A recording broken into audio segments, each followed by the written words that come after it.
What's up YouTube?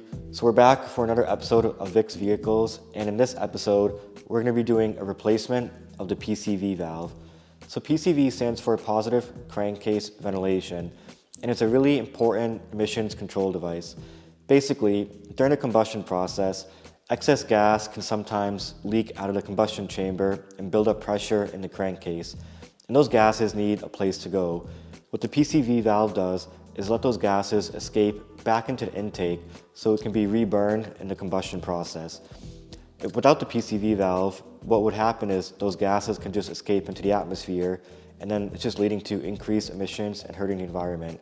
So it's a very simple device, and basically it's a little one-way valve. Gas can go out, but it can't come back in. It's a very often overlooked device to replace because it's really hard to tell when it goes bad. Some symptoms of a clogged PCV valve could be you have a rough idle or just poor performance. Usually it's hard to diagnose a faulty PCV valve because a rough idle can be caused by a number of things. The best way to diagnose it is to just remove it and give it a little shake test. If you can hear the valve rattling inside, that means it's loose and it's able to freely move around and let the gases escape. If there's no rattling, that means the valve could be clogged and it's not opening properly to let the gases vent out.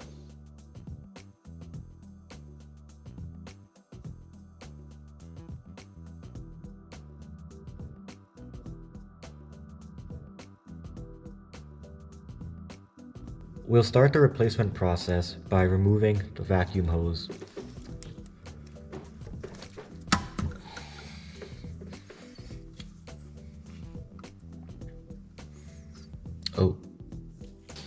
And in this case, it brought the PCV valve with it. This is just old plastic and it just disintegrated. But we'll go ahead and remove the valve from the other end of this hose.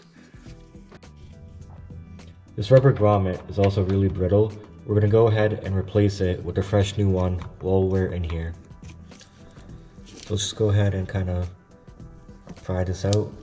So this PCV valve is really stuck on there pretty good.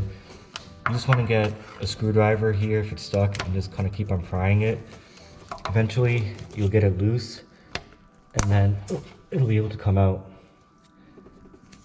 So here is the bottom half of the valve, and then if you look closely, we got this really nasty rubber grommet that we're going to replace. And this is definitely kind of crumbling in my hand. Oh, this is no good.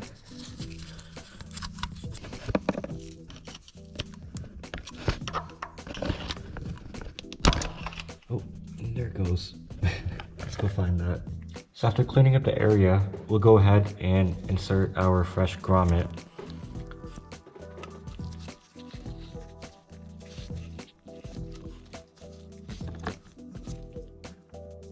Next, we'll install the PCV valve. Make sure to use the alignment tab on the valve to properly guide this valve in the correct position as you insert it. Finish by reinstalling the vacuum hose.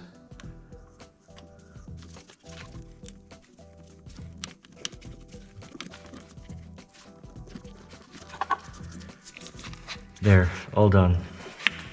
Alright guys, so that was a quick 10-minute maintenance job. Very easy to do, and I definitely recommend it if you have a high mileage vehicle. And then here's an old valve just for comparison. You can hear it right now. It's still rattling a little bit, so the valve does open and close, but it sounds pretty gummed up and it probably doesn't move as freely as a brand new one. So definitely recommend changing out this PCV valve if you have a high mileage vehicle. It will definitely help the performance of your car and help save the environment.